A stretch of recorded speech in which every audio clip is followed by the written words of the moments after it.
ईशजीवयोर्वेषधीभिदा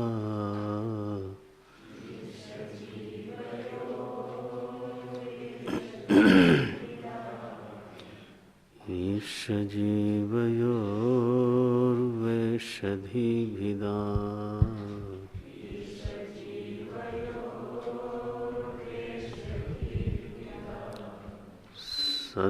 सत्स्वभावतो वस्तु केवलम्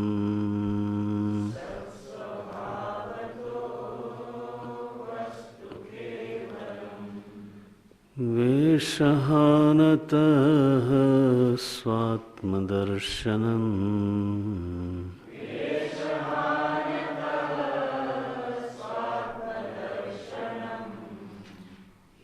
ईशदर्शनम् स्वात्मरूपतः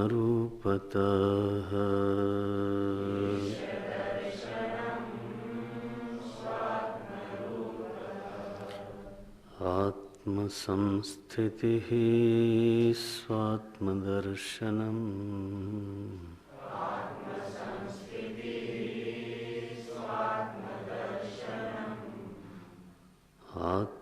आत्मसंस्थितिः स्वात्मदर्शनम्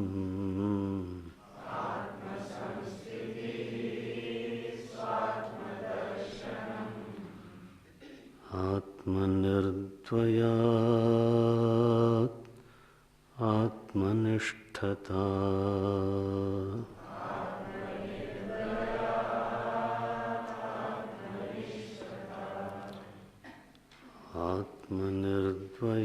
आत्मनिर्द्वयात् आत्मनिष्ठता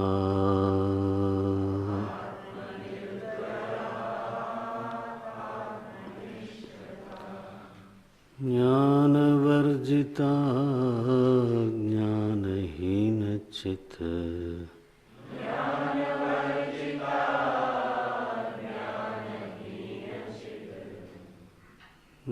ज्ञानवर्जिता ज्ञानहीनचित्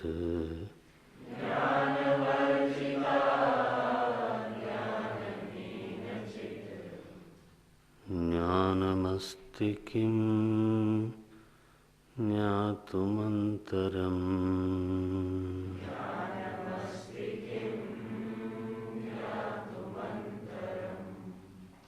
ज्ञानमस्ति किं ज्ञातुमन्तरम्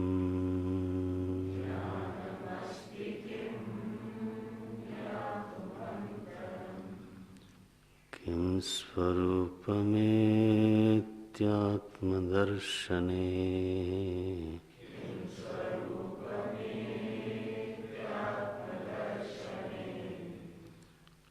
किं स्वरूपमेत्यात्मदर्शने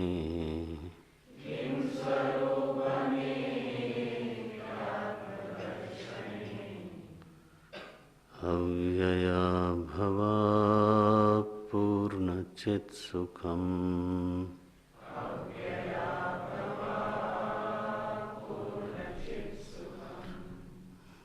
अव्यया भवा पूर्णचित्सुखम्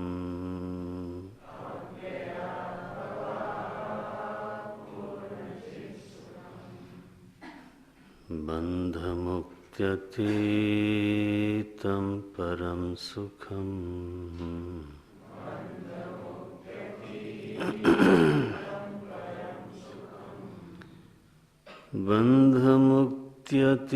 बन्धमुक्त्यतीतं परं सुखम्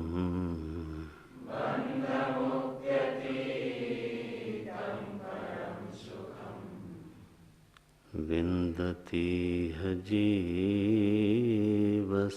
दैविकः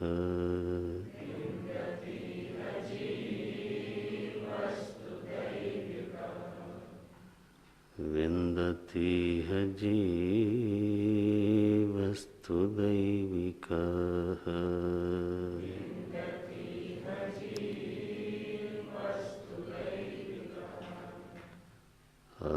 अहमप्येतकं निज विभानकम्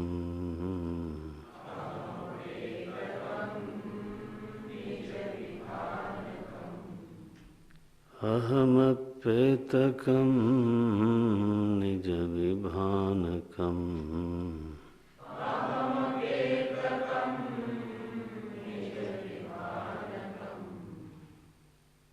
महदिदं तपो रमणभाग्यम्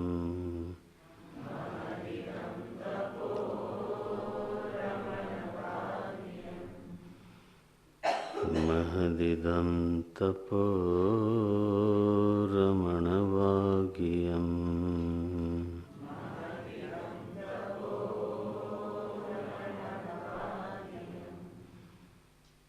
रमणभाग्यम्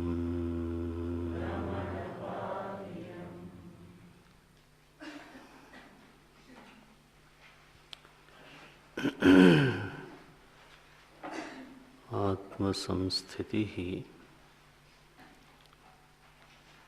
स्वात्मदर्शनम। आत्मदर्शन का अभिप्राय क्या है? बोलते हैं आत्मसंस्थिति ही, आत्मा होकर के रहना। मनुष्य होकर के नहीं, सुखी दुखी होकर के नहीं, कर्ता होकर के नहीं,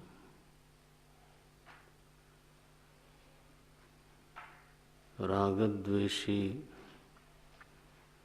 संबंधी भावुक होकर के नहीं,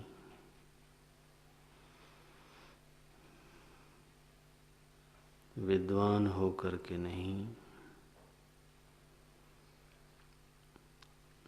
तो भोक्ता होकर के नहीं,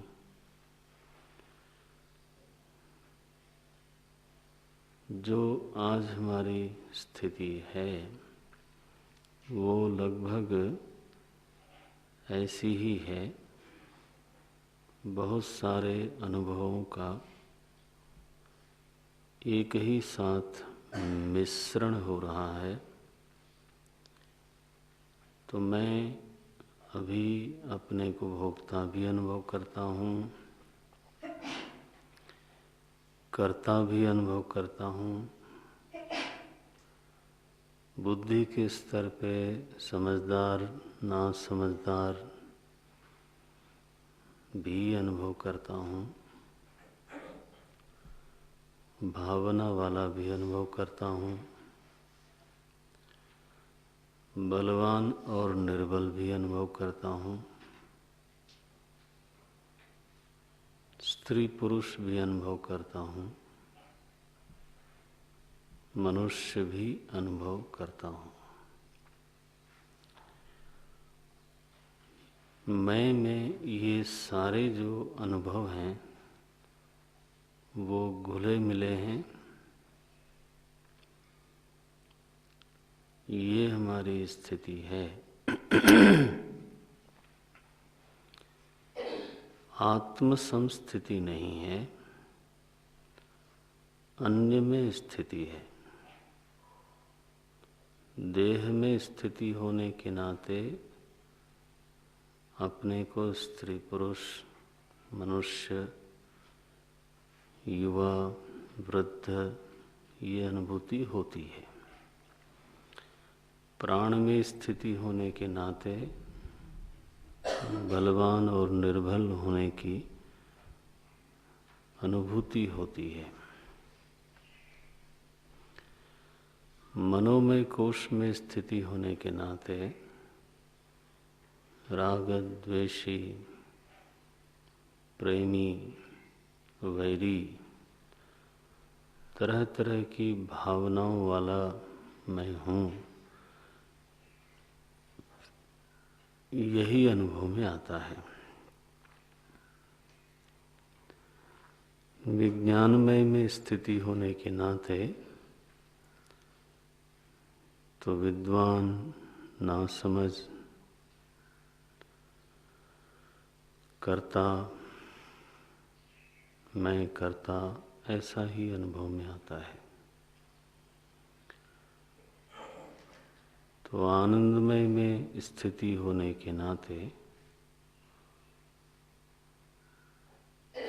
तो मैं अपने को सुखी, दुखी, भोक्ता के रूप में अनुभव करता हूँ। मैंने जो अनुभव में आता है उसको स्वीकार करना चाहिए, ये एक बौद्धिक ईमानदारी है, एक इंटेलेक्चुअल ऑनेस्टी है। लेकिन ये भी एक बौद्धिक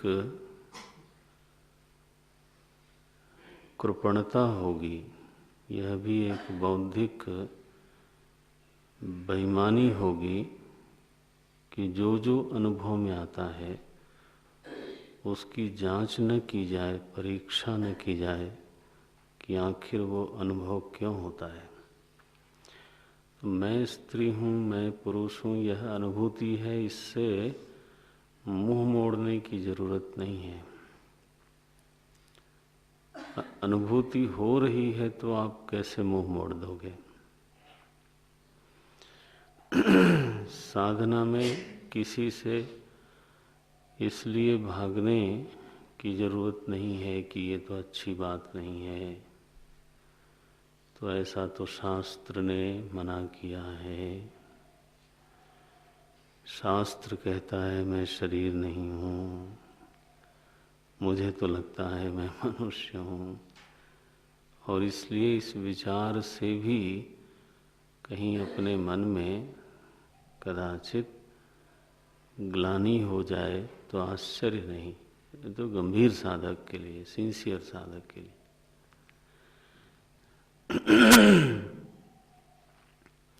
अनुभव होता रहेगा, वो कहना नहीं चाहेगा कि मैं मनुष्य हूँ। लोगों से बातचीत करते समय कई महात्मा लोग ऐसा बोलते हैं, तो इस शरीर को भूख लगी है तो है ना, ये शरीर इस समय वृद्ध हो गया, ये शरीर उठना चाहता है।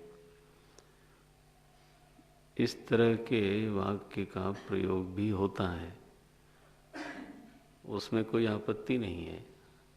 लेकिन अगर उसमें कहीं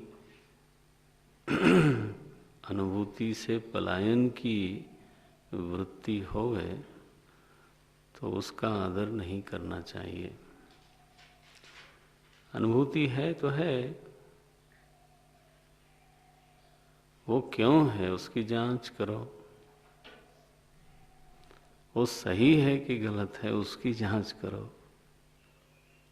नहीं होनी चाहिए ऐसा सोचने से वो नहीं है, नहीं हो जाएगी। अरे अरे मेरे मन में वैरभाव क्यों जगा। साधक को किसी के प्रति वैरभाव नहीं होना चाहिए। अब ऐसा सोचने से आप निर्वैर हो जाओगे क्या? वो तो वहीं बनी रहती है बात। बल्कि उल्टे अपने भीतर ही कहीं एक अंतर विरोध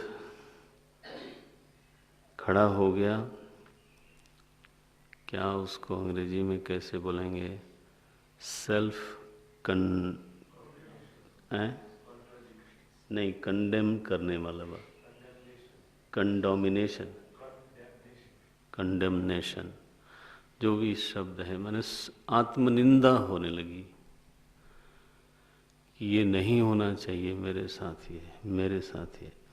आलोचना करिए सुधार के लिए, ठीक है, जो गलत है उसको गलत कहने का साहस रखिए, लेकिन केवल निंदा करने से कोई लाभ होता है क्या? या केवल आत्मश्लाघा करने से कोई लाभ होता है क्या? कि दोनों ही गलत है ना। अगर आत्मश्लाघा, श्लाघा माने प्रशंसा, प्रेजिंग योरसेल्फ बाय योरसेल्फ इसको बोलते हैं आत्मश्लाघा। तो आत्मश्लाघा अगर सही चीज नहीं है तो आत्मनिंदा कौन सी सही चीज है? ये प्रवृत्ति कोई बहुत लाभ पहुंचाने वाली तो दिखती नहीं है। अभी अगर मन में विकार है, आया है, देखा, सही है, वो क्यों आया, कब तक रहेगा,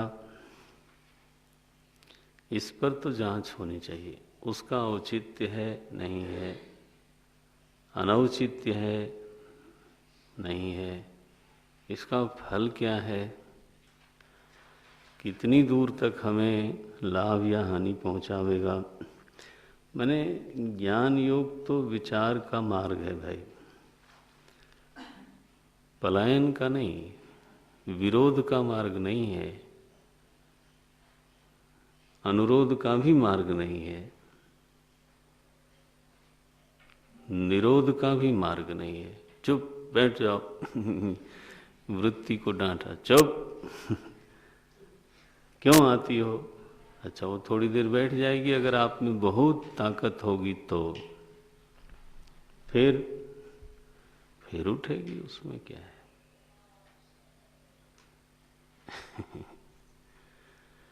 सांप जीवित है नारायण, तो वो तो महाराज हिलता हुआ दिखेगा ही, चाहे आप जितनी मर्जी डरा लो उसको। क्या तो वो तो जब बाधित हो गया ना, फिर वो चाहे हवा से वो रस्सी इधर उधर हो जाए या आपके भय के कारण इधर उधर होती हुई दिखे, प्रमाता दोष से या प्रमाण व्यापार के करणों के दोष से।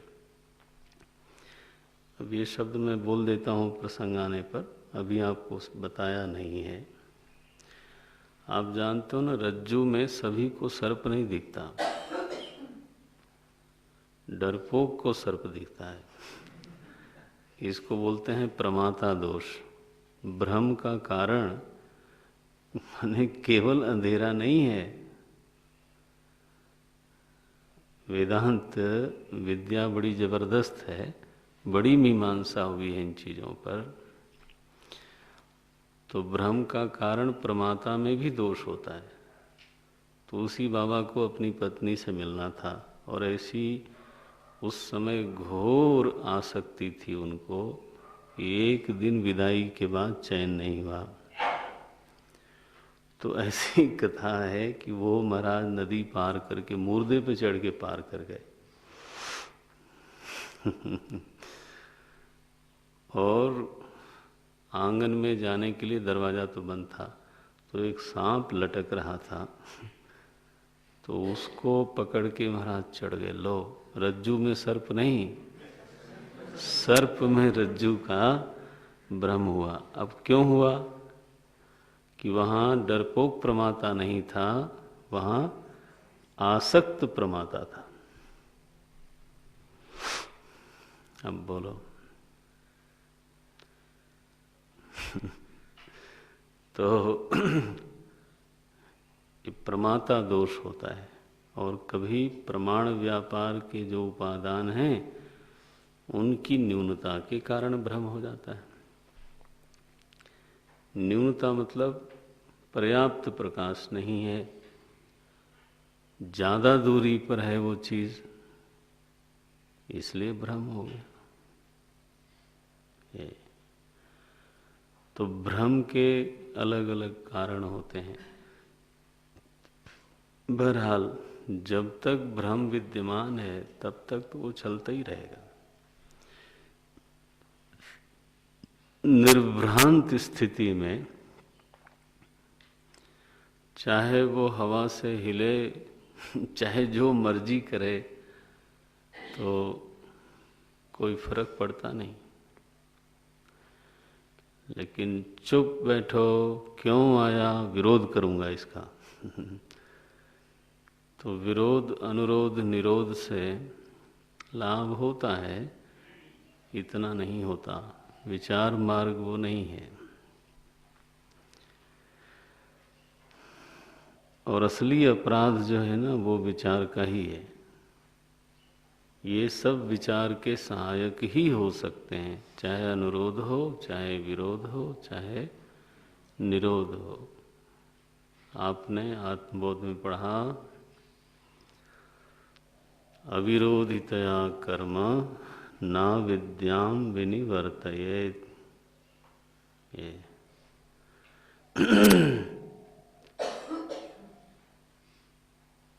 साक्षात साधन जो है वो केवल ज्ञान ही है।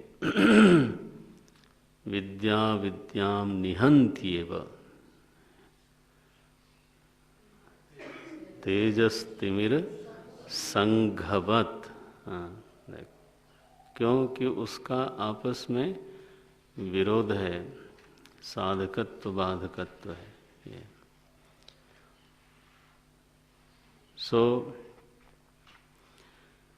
जो स्थिति में हूँ मैं, वो हूँ, उसको स्वीकार कर लो आप पहले, और फिर उस पर जांच बैठाओ।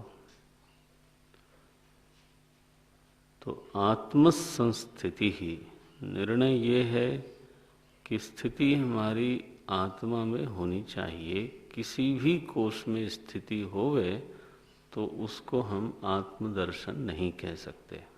ये आत्मसंस्थिति का माने आत्मदर्शन का लक्षण ये बताया गया।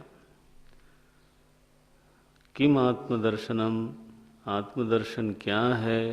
बोले आत्मसंस्थिति ही स्वात्मदर्शनम। जैसा हमारा स्वरूप है उस स्वरूप में रहना, उस स्वरूप में जगे रहना, उस स्वरूप में बने रहना,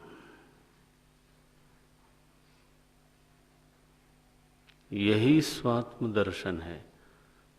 दर्शन शब्द से कोई विभ्रमित ना होवे।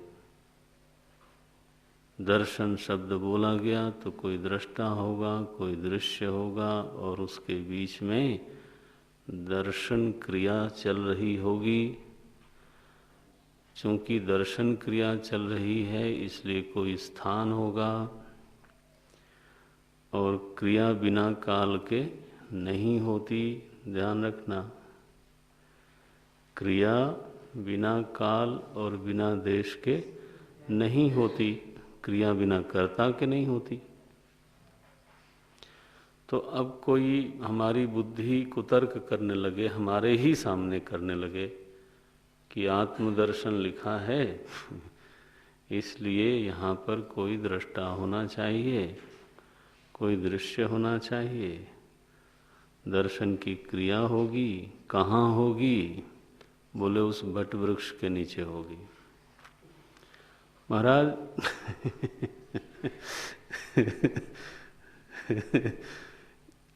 वेदांती लोगों को इसमें कोई रस नहीं है। आई टेल यू कि ये बोधि वृक्ष है और यहाँ पे ज्ञान हुआ था। क्या मतलब है? क्या मतलब है बताओ? उस ज्ञान को एक घटना ही माना ना, एक क्रिया मानी ना।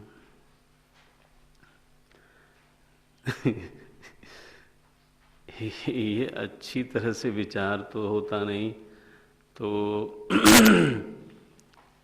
ठीक है, हमें क्या आपत्ति हो सकती है। किसी को अगर प्रार्थना के लिए, उपासना के लिए वृक्ष का आलंबन मिल गया तो हमको कौन सा आपत्ति होनी चाहिए भाई? वहाँ जाके करो साष्टांग कि यहाँ भगवान बुद्ध को क्या हुआ था? ज्ञान हुआ था। आप लोग भी चाहो तो बोर्ड बनवा लो पहले से कोई एक जबरदार वृक्ष अथवा कुटिया तो अब यहाँ हुआ नारायण। स्थान नहीं, आत्मा चाहिए भाई। क्या तो वृक्ष स्थिति नहीं चाहिए। कौन सी स्थिति चाहिए? आत्म संस्थिति चाहिए। और एक बात और बोल देता हूँ मैं यहाँ पे कि आत्मज्ञान कोई अकस्मात घटना का नाम नहीं है। ये वक्ता लोग कई बार बोलते हैं, महाराज रजनीश खास तौर से बीच बीच में बोलते हैं कि जब ये घटेगा घटेगा। बड़ा म्यूजिकल लगता है। जब मैं घर पे था तब मैं पढ़ता था, जब गुरुजनों की कृपा हो गई, संप्रदाय के गुरुजनों की, और शांकर भाष्य आहा, तो उनका अनुग्रह हुआ। तो वो महाराज ऐसा विसंगति लगती है, हर पेज में ही कॉन्ट्रडिक्शंस दिखाई देते हैं। एक भी ऐसा पेज नहीं, अगर लाल कलम मुझे दे दी जाए, कोई भी संप्रदाय का विद्वान हो, विद्यार्थी हो, वो यही करेगा। एक पैराग्राफ का दूसरे पैराग्राफ से विरोध हो जाता है। अगर आपको तर्क समझ में आता हो तो। लोग तर्क पढ़ते ही नहीं हैं और तर्क शब्द का उच्चारण करते हैं। दृष्टांत की समता विषमता को कभी पढ़ते नहीं हैं और धड़ाधड़ दृष्टांत देते हैं। ओफ, अब जाके बंद हुआ है थोड़ा थोड़ा, नहीं तो हर दूसरे वाक्य में दृष्टांत, ये देव। अरे थोड़ा तो सोच लें कि ये दृष्टांत कामयाब भी होगा कि नहीं, कोई साम्यांश है कि नहीं है इसमें। ये विचार तो एक पूरी प्रक्रिया है और निष्पत्ति तक पहुंचने में समय लगता है। ज्ञान क्या है? विचार की निष्पत्ति है, निष्पत्ति है, परिणति है। और वो कब से चली रहती है, एक एक पहलू खुलते खुलते खुलते अंततः।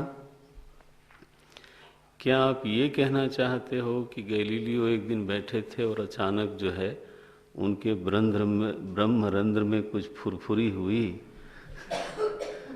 हाँ, और सडनली उनको ये ज्ञान हो गया कि पृथ्वी जो है वो गोल है। ऐसी कल्पनाएं बड़ी मधुर, लोक लुभावन, मनोरम लगती हैं। मनोराम न कह देना, नहीं तो गड़बड़ हो जाएगी।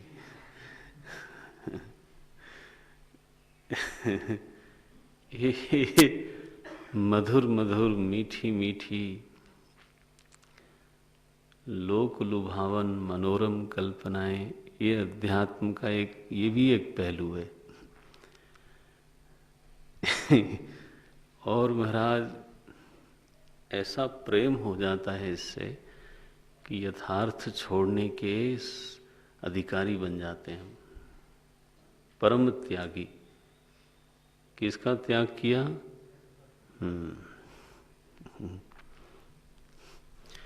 बोले इसमें क्या है, ये तो प्रक्रिया वाली बात दिखती है, इसमें कोई चमत्कार तो है नहीं, इसलिए बेकार ही है।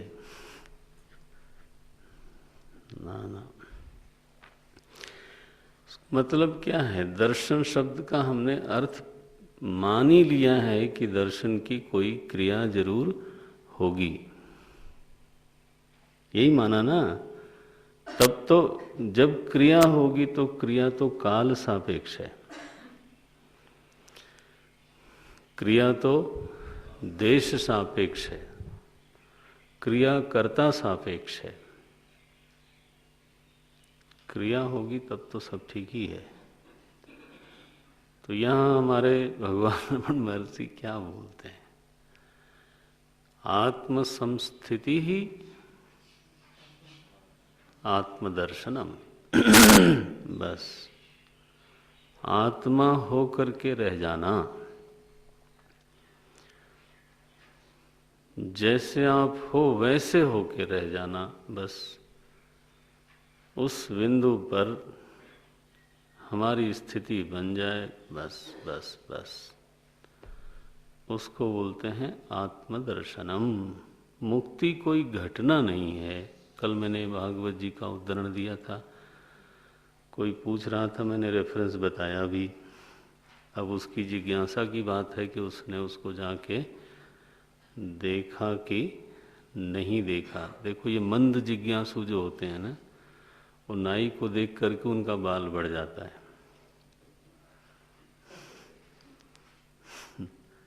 नाई देखा नहीं, बाल बढ़ा नहीं, और जैसे ही नाई गया बोले अभी तो ठीक है, वो फिर पलटेंगे नहीं ग्रंथ को। ये बिल्कुल मंद। तो मुक्तिर्हित्वा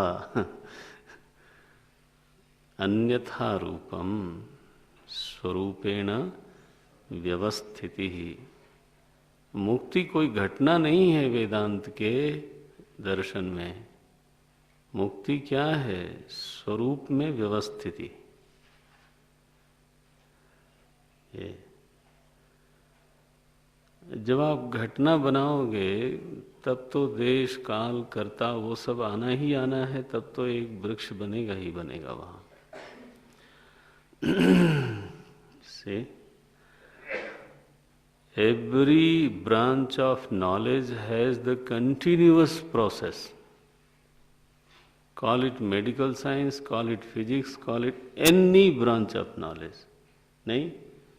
The process is on and generations are investing their intelligence there.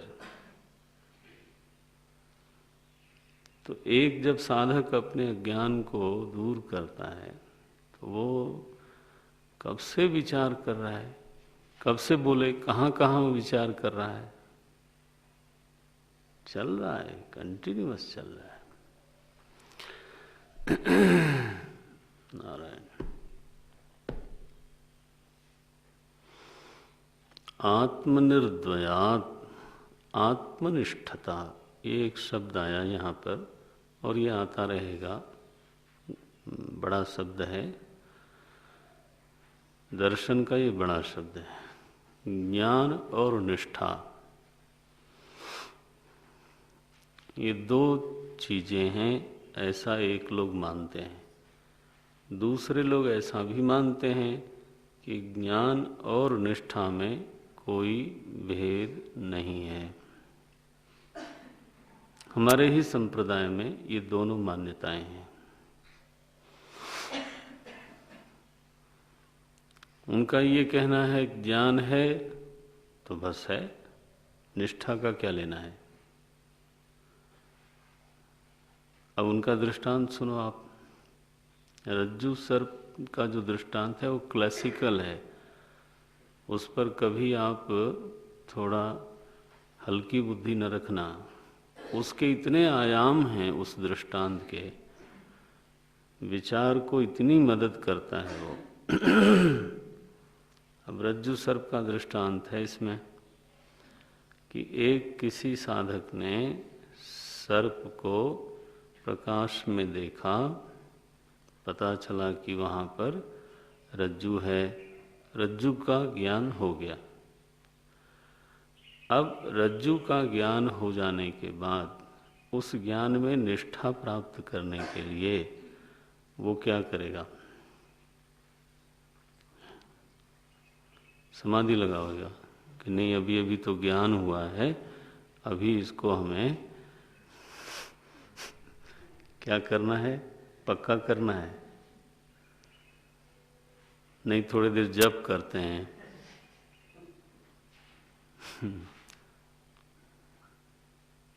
रज्जू यम रज्जू यम रज्जू यम, एक माला रोज करें, 1 महीने नहा करके और स्वच्छ वस्त्र पहन के उत्तर अभिमुख हो करके, है ना।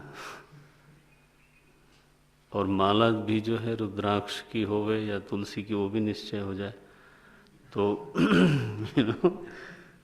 तब जा करके उस ज्ञान में क्या होगी? निष्ठा बनेगी। सुन के हंसी सबको आती है ना, देखो। तो उनका यही कहना है कि भाई अधिष्ठान ज्ञान हो गया और जो भ्रांत था वो भ्रांति सिद्ध हो गई। अभी निष्ठा के लिए किम कर्तव्यम, कोई निष्ठा कोई अलग चीज है क्या? सही है, सिद्धांत में हम सभी लोग इस बात को स्वीकार करते हैं। अब साधक की स्थिति को देख करके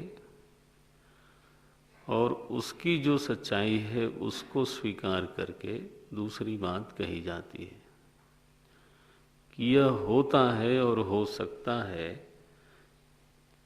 कि वैचारिक निष्पत्ति बिल्कुल अटल हो गई हो। माने कोई भी आकर के उस वैचारिक निष्पत्ति को विचलित करना चाहे तो नहीं कर सकता। इतना विचार आपने पहले से कर डाला है, माना नहीं है, विचार का परिणाम है और अब आपको कोई विचलित नहीं कर सकता। संशय का कोई क्षेत्र बचा नहीं। फिर फलश्रुति अनुभव में नहीं आती। अब ऐसी स्थिति हो साधक की, अब उसको चाहे आप लाख कहो कि ज्ञान जो है वही निष्ठा है, लेकिन उसको निष्ठा और हाथ पांव न चलाया करो भाई। ये जो अंग चेष्टा है ना, इसको बोलते हैं अंगम अजेयत्वम। योग दर्शन में इसको बहुत बड़ा दोष माना गया है और मैं रोज ही देख लेता हूँ। आप कभी इधर ठीक करोगे, वो कभी इधर, कभी गला। एकाग्रता कैसे बनेगी? माने you are too conscious about your वेश एंड, है ना, वो नहीं होना चाहिए। ध्यान दो, सीखो। यही बातें यूनिवर्सिटी में नहीं हो पाती, कॉलेज में नहीं हो पाती। मैं सोचता हूँ अगर कॉलेज यूनिवर्सिटी वाले भी गुरुकुल की तरह ही पढ़ते पढ़ाते तो क्या बढ़िया, हिंदुस्तान कहाँ जाना था। नहीं बता, बीए में पास किए हुए लोग ठीक से लिख नहीं पाते, नहीं, और दोष सारा जाता है टीचर के ऊपर। सच्चाई ये है कि विद्यार्थी खुद भी पढ़ना चाहता है कि नहीं, उसको भी एक बार देखना चाहिए। वो समझते हैं कि क्लासरूम में आके टीचर को हूट करना विद्यार्थी का क्या है, धर्म है। तो मैं भी पढ़ा हूँ, तो मैंने वो दृश्य देखे हैं। आज सोचता हूँ कि कितने मूर्ख लोग हैं, फीस भी दिया, घर छोड़ के पढ़ने भी गए और वहाँ जाके तमाशा करते हैं। बताओ। और फिर एक कागज लेके चले आते हैं बाहर, जिसकी कहीं कोई कीमत नहीं। वो भारत निर्माण करना है। नारायण, ऐसे नहीं करें। सो फलश्रुति की जब अनुभूति नहीं होती है तो साधक क्या करे? साधक को इस बात से संतोष कदापि नहीं हो पाता कि ज्ञान ही निष्ठा है। सिद्धांततः ठीक है। आप बताओ, अपने दिल में देख करके देखो, आपको ज्ञान और निष्ठा चाहिए या फलश्रुति चाहिए? हैं? फलश्रुति चाहिए। तरति शोकम आत्मविद, वो हमारे जीवन में घटना चाहिए। मैं आपको क्या कहूं, लक्ष्य ऐसा है। अगर अज्ञानी बने रहने पर भी अगर ये फलश्रुति मिल जाए, हाँ, तो ज्ञानी बनने की किसको जरूरत है बताओ?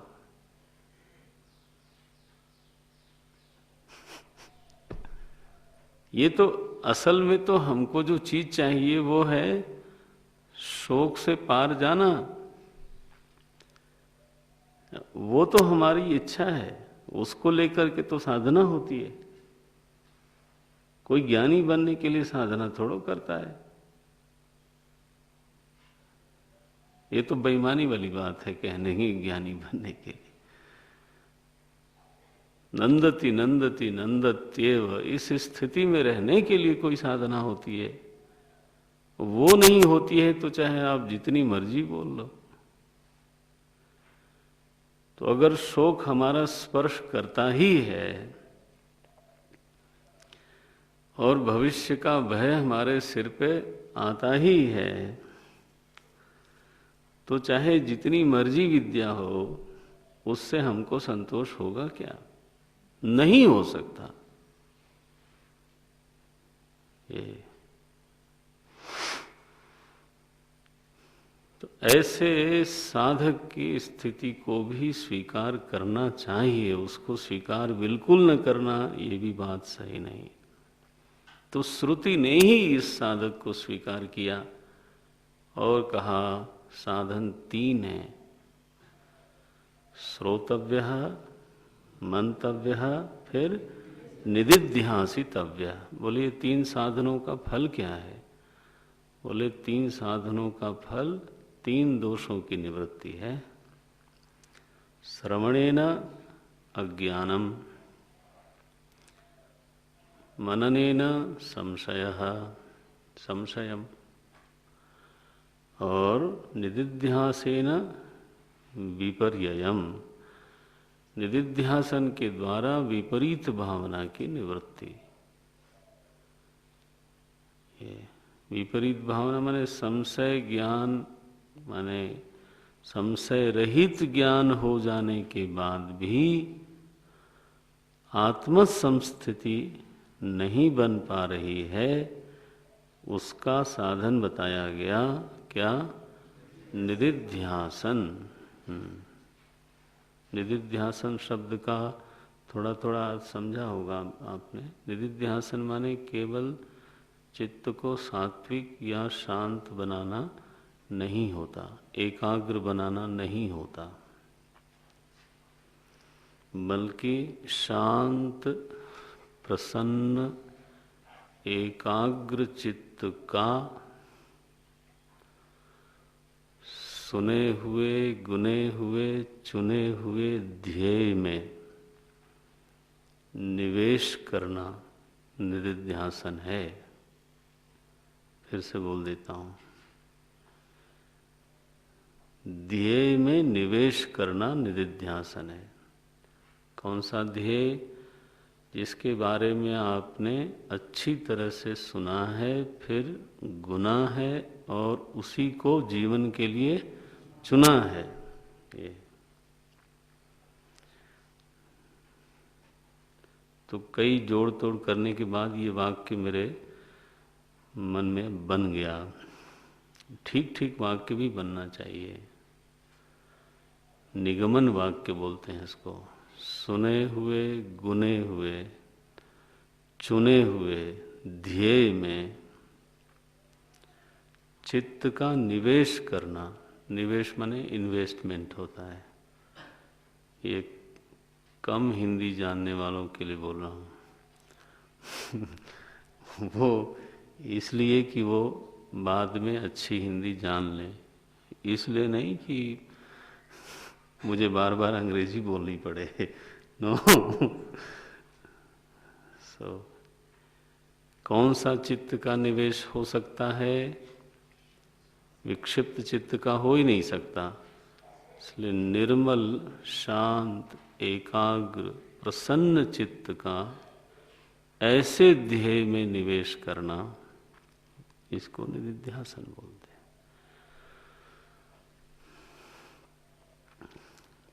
बिना ध्येय के बारे में जाने पहचाने जो हम लोग ध्यान करते हैं ना, रोज ही बैठते हैं, तो वह ध्यान गीता जी की भाषा में अभ्यास कहलाता है।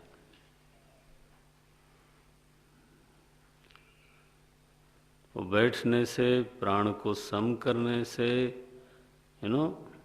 चित्त की स्थिति निर्मित होती है। चित्त की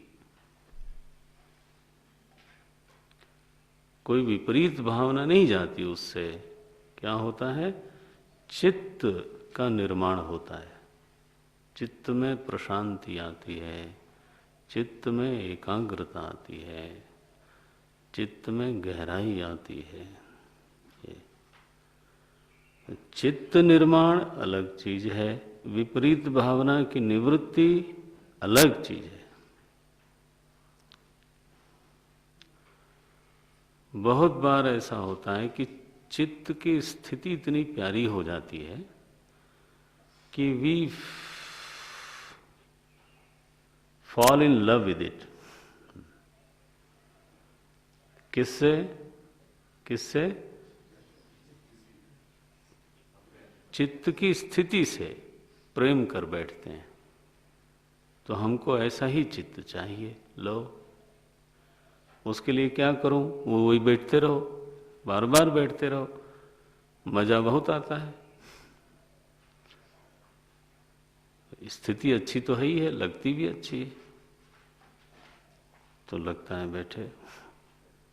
वो स्थिति प्रेम है, चित्त की स्थिति से प्रेम है।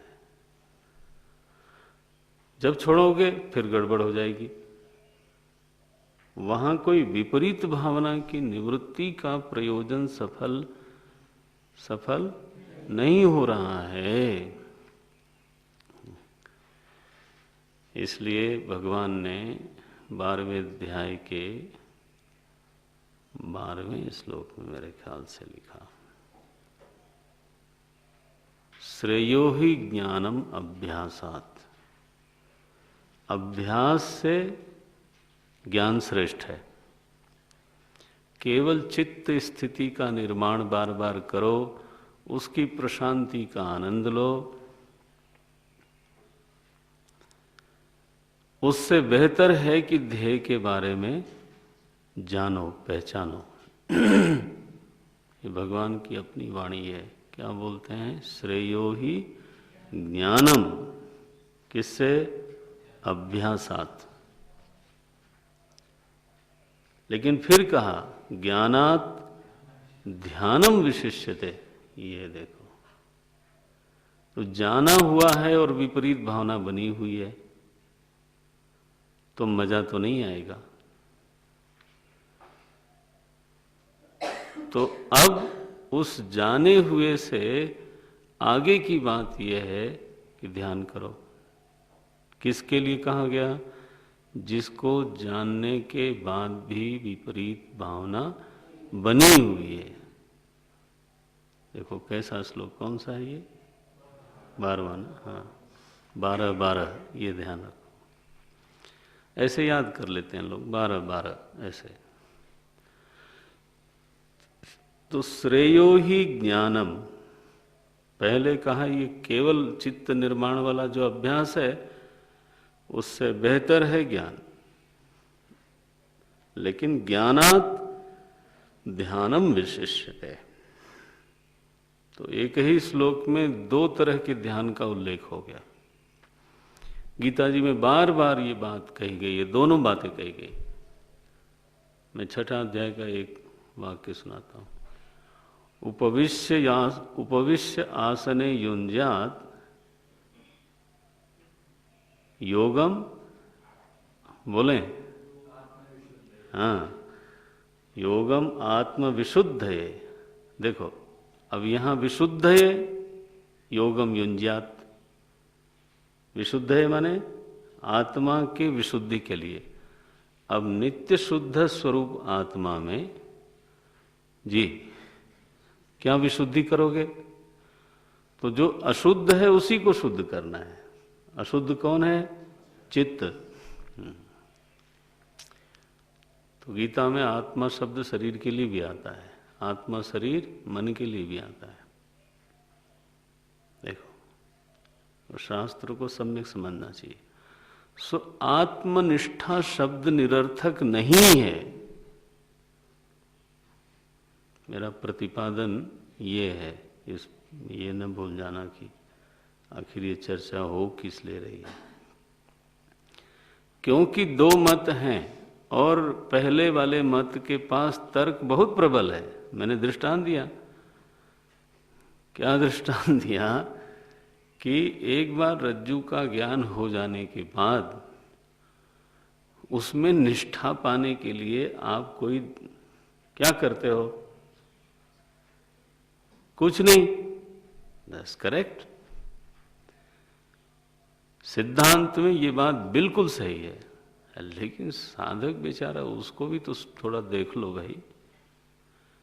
सुखदेव जी ने परीक्षित को उपदेश किया और परीक्षित को आगे कुछ भी करने की जरूरत नहीं पड़ी। That's correct.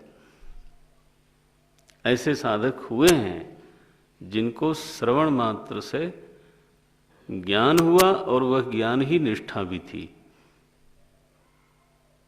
प्रविष्टो ब्रह्म निर्वाणम, परीक्षित ये बोलते हैं मैं ब्रह्म निर्वाण में ऑलरेडी प्रविष्ट हो गया। लो, तक्षक के आने के समय परीक्षित महाराज सीधे बैठे थे आंख बंद करके, और भागवत जी बोलते हैं ब्रह्मभूतो महायोगी। तो उन्होंने कोई उनके निधिध्यासन के लिए कोई समय ही नहीं है। लेकिन आपको निवेदन करूं, अर्जुन ने कहा नष्टो मोह, माने अब मुझे संशय नहीं है, अज्ञान नहीं है। लेकिन भागवत जी का साफ कहना है कि अर्जुन को उस ज्ञान का असली लाभ तब मिला जब भगवान ने उसको विदा कर दिया भगवान के स्वलोक जाने के समय, और जब अर्जुन को विरह हुआ और उस विरह से उसका अंतःकरण का कल्मश धुला। पढ़ना भागवत प्रथम स्कंद में ही आता है। तब गीतम भगवता, जो गीत भगवान ने गाया था रणभूमि में, वो उसके हृदय में धीरे धीरे उस समय प्रकट हुआ, ये लिखा है। और उस समय उसका लिंग शरीर भंग हुआ। लिंग शरीर माने सूक्ष्म शरीर, सूक्ष्म शरीर। उस समय उसको फलश्रुति मिली। उपदेश कब हुआ था? युद्ध काल में। बोलो, तो अब यहां परीक्षित एक शिष्य है और अर्जुन दूसरे शिष्य हैं, दोनों का अंतर हुआ।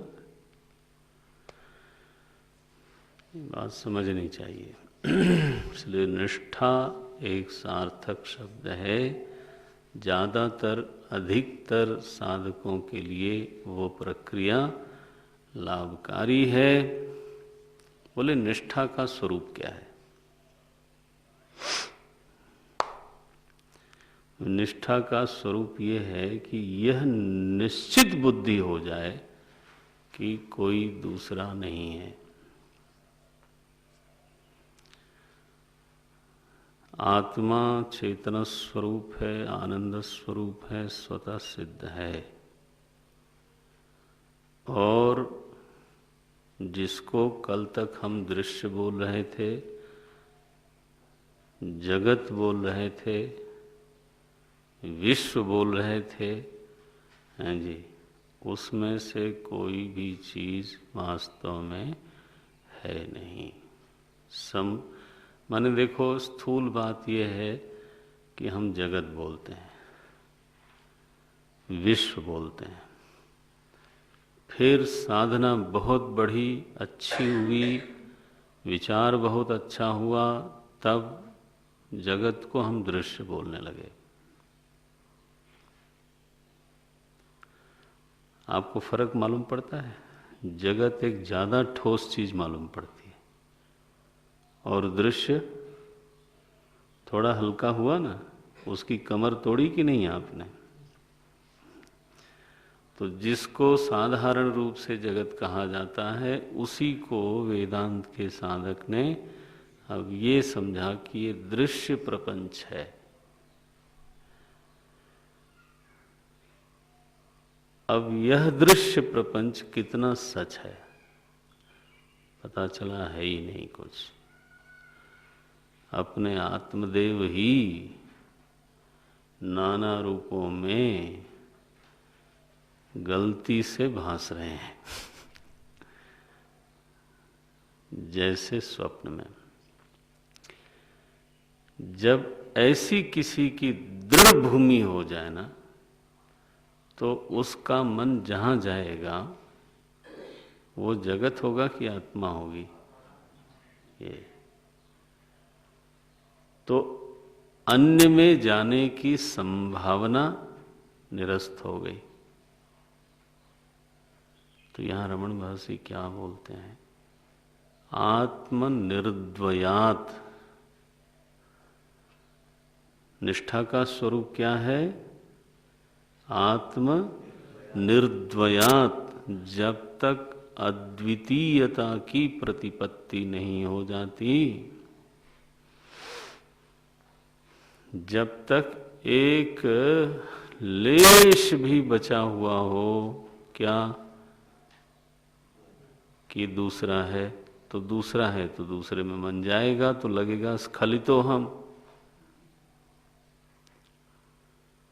च्युतो हम, च्युतो हम। क्यों भाई च्युत हो गए, बोले दूसरे में चला गया। दूसरा है क्या, अरे बोले मुझे तो लगता है। लगता है तो फिर ठीक है, गया।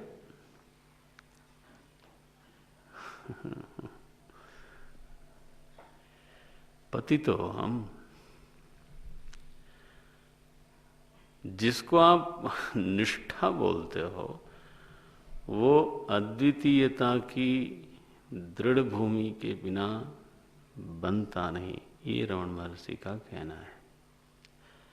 तभी वो वाक्य बनेगा। अभी आपने नहीं पढ़ा है लेकिन इसको चाहो तो मन में रख लो, यत्र यत्र मनो याति तत्र तत्र समाधय। ये नहीं कि मन को वहां लगाना है। अब क्या स्थिति हो गई कि मन जहां जहां जाता है वहां समाधि ही है।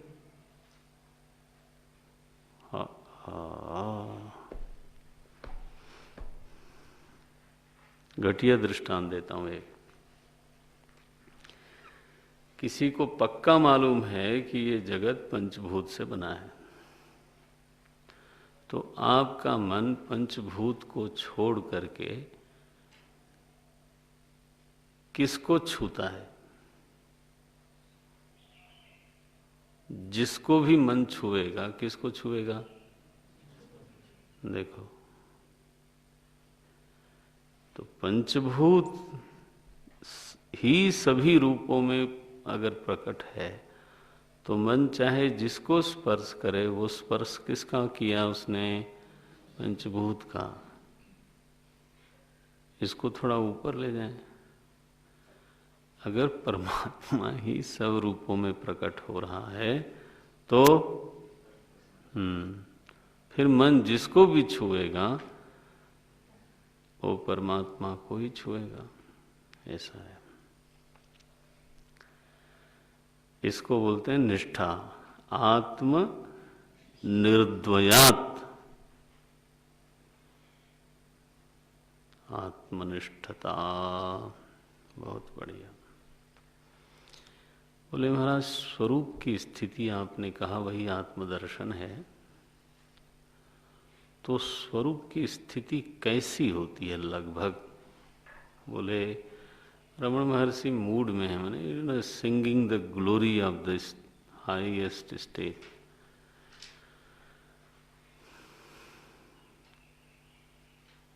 ज्ञानी का गायन है, क्या बोलते हैं वो? ज्ञान वर्जिता अज्ञानहीन चित्त।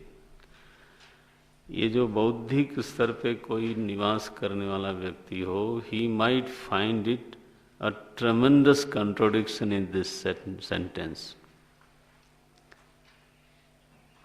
चित्त कैसा है, माने स्थिति कैसी है? बोले उस स्थिति में ज्ञान नहीं है। लो, ज्ञान वर्जिता, ज्ञान वर्जित है। बोले फिर अज्ञान होगा? बोले ना। ज्ञान वर्जिता अज्ञान हीन चित, ये भीतर अज्ञान भी नहीं है। और ध्यान रखना, यहाँ चित्त न पढ़ देना। क्या लिखा है? चित्त। हाँ, भीतर चिन्मयता की वह स्थिति जिसमें ज्ञान वृत्ति नहीं है और अज्ञान नाम की कोई चीज नहीं है। आपने आत्मबोध में इसका एक संकेत पढ़ा, जलम कतक रेणुवत, है ना? पढ़ा ना दृष्टांत? जैसे फिटकरी जल के मल को ले करके खुद भी नीचे बैठ जाती है। सो अब जल मात्र है, न वहाँ मल है न वहाँ फिटकरी है। ये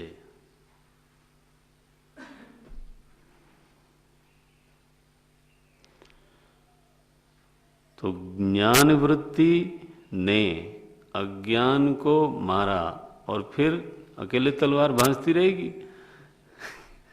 जब प्रतिद्वंदी नहीं रहा तो उसकी जरूरत क्या है? ये सो अज्ञानहीन है और ज्ञान वर्जित है, ऐसा स्वरूप की स्थिति है। अगर ज्ञान वृत्ति सहित हो तो फिर उपाधि बनी हुई है, फिर तो ज्ञान वृत्ति की शायद जरूरत होगी, तभी वो बनी हुई है। ओम नारायण। ज्ञान वर्जिता अज्ञानहीन चित्त। आगे आक्षेप करते हैं, ज्ञानम अस्ति किम ज्ञातुम अंतरम। अंतरम माने इसके बाद, इस स्थिति के बाद। ज्ञातुम ज्ञानम अस्ति किम, अन्वय क्या होगा? ज्ञातुम ज्ञानम अस्ति किम, क्या जानने के लिए और कुछ बचा है? ये ज्ञातुम, ज्ञातुम माने जानने के लिए। क्या जानने के लिए कुछ बचा है? बोले नहीं। आक्षेप का मतलब क्या है? नहीं बचा। अज्ञान निवृत्त हो गया। ज्ञान की यही भूमिका है, अज्ञान को निकाल दे बस। सो ज्ञान वर्जिता अज्ञानहीन चित्त।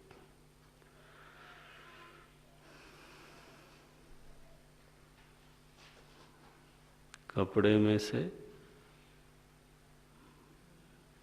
मलिनता को साबुन ने निकाल दिया, खुद निकला कि नहीं? अगर साबुन लगा रह जाए कपड़े में तो वो भी एक मल है। तो ये ना कहना। अब जरा सोचो कि ऐसे महापुरुष को हम लोग ज्ञानी कहें तो ये कितना सही है। यानी यू कांट इवन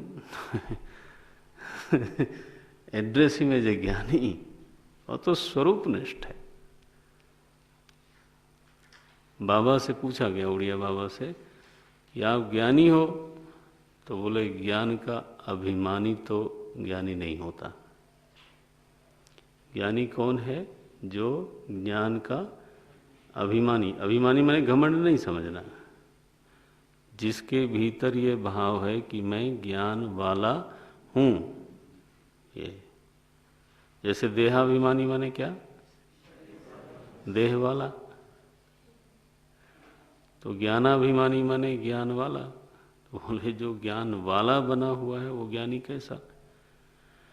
तो बोले तब आप अज्ञानी हो। बोले वो क्या होता है?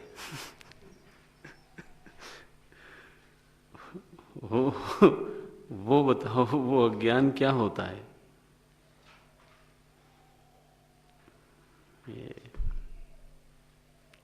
इसको वो समझे जिसने संप्रदाय का अनुग्रह प्राप्त किया।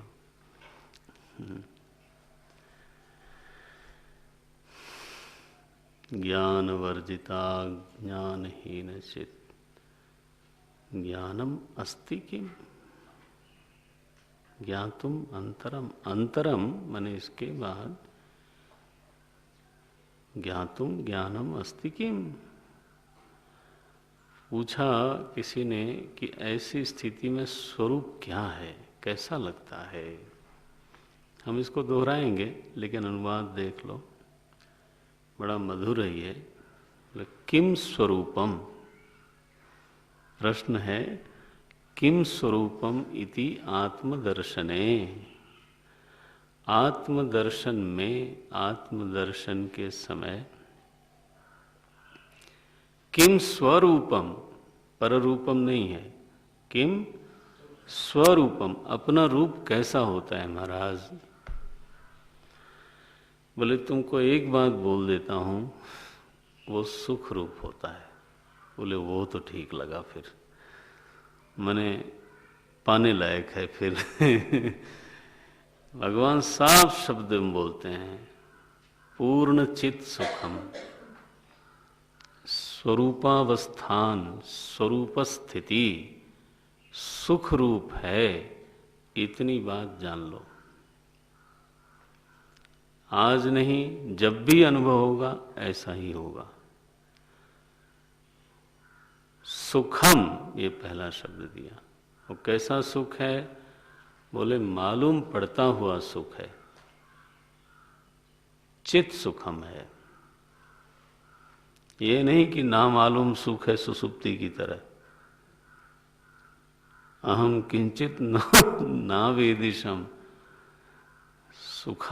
सुखे न मया निद्रा अनुभूयते। ये तो अजीब सा वाक्य है कि सुख से मैं सोया भी और मुझे कुछ मालूम भी नहीं पड़ा। What is this? ये नहीं, क्या बोलते हैं?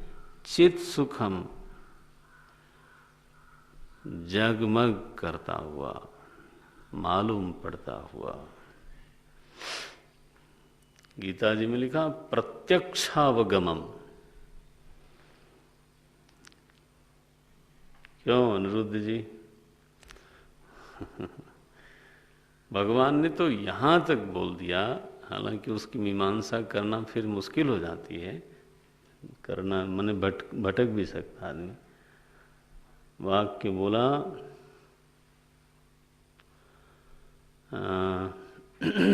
क्या है भाई?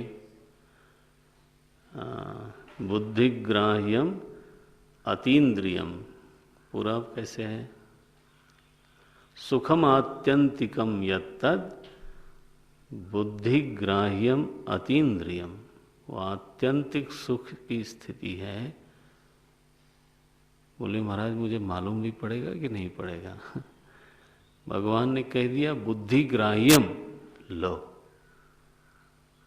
असल में बुद्धिग्राह्यम का अभिप्राय समझना चाहिए, मालूम पड़ता हुआ सुख, बस यही है उसका अभिप्राय। ये न करना कि फिर बुद्धि का वो सुख विषय बन रहा है।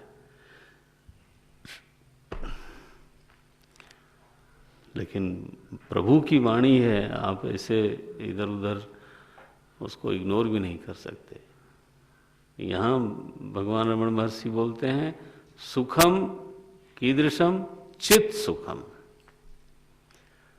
बोले महाराज मालूम पड़ता हुआ सुख तो कई बार हमारे सामने आया, लेकिन चला गया।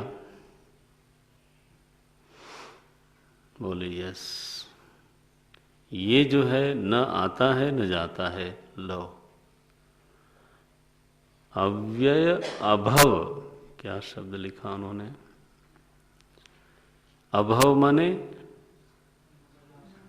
आया नहीं, ये नहीं लगेगा कि ये कहीं से निकल करके आया है, ये तो आपकी अपनी चीज है। पराई चीज होगी ना तो जाएगी। अभाव शब्द लिख दिया। और खर्च नहीं, क्षीण नहीं होता, क्या शब्द लिखा? अव्यय। हाँ, अभव अव्यय, अव्यया भवा। बोले महाराज उसमें इंटेंसिटी कितनी होती है? एक दिन टहलते समय ये प्रश्न आया था।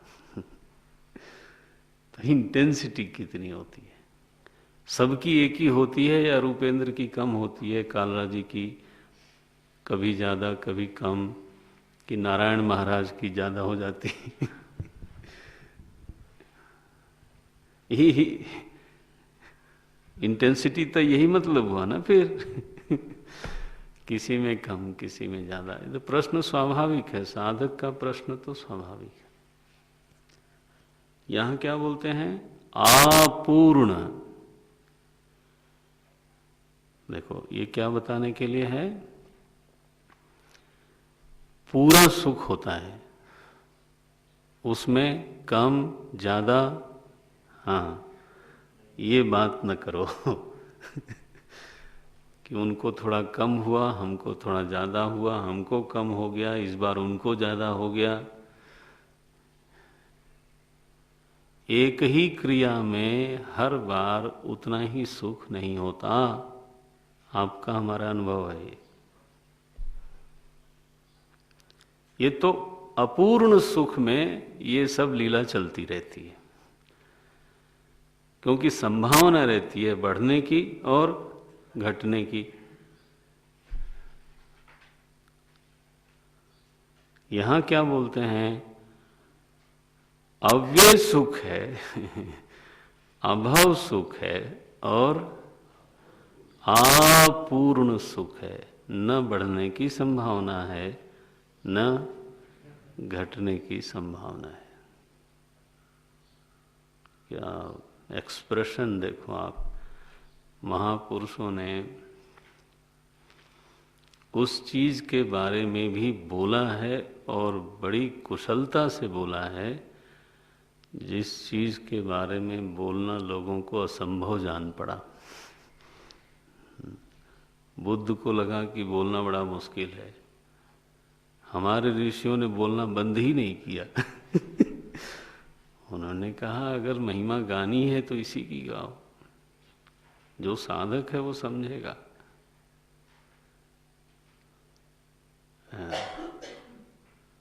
जिसको नहीं कुछ करना है वो भी नहीं समझेगा, ये भी नहीं समझेगा, इसलिए उसकी छुट्टी करो। किम स्वरूपम इति आत्मदर्शने। आत्मदर्शन की स्थिति में अपना स्वरूप क्या है? बोले अव्यय, अभव, अपूर्ण, चेत, सुखम। 5 शब्द बोला है। 5 मोती क्या कहें, वो तो छोटा चीज हो गई। चित सुखम, अव्यय सुखम, अभव सुखम और अपूर्ण सुखम, ऐसा अपना रूप स्वरूप है। ओम तत्सत। ओम पूर्णमदः पूर्णमिदं पूर्णात् पूर्णमुदच्यते पूर्णस्य पूर्णमादाय पूर्णमेवावशिष्यते। ओम शांति शांति शांति। हरिः ओम श्री गुरुभ्यो नमः। हरिः ओम।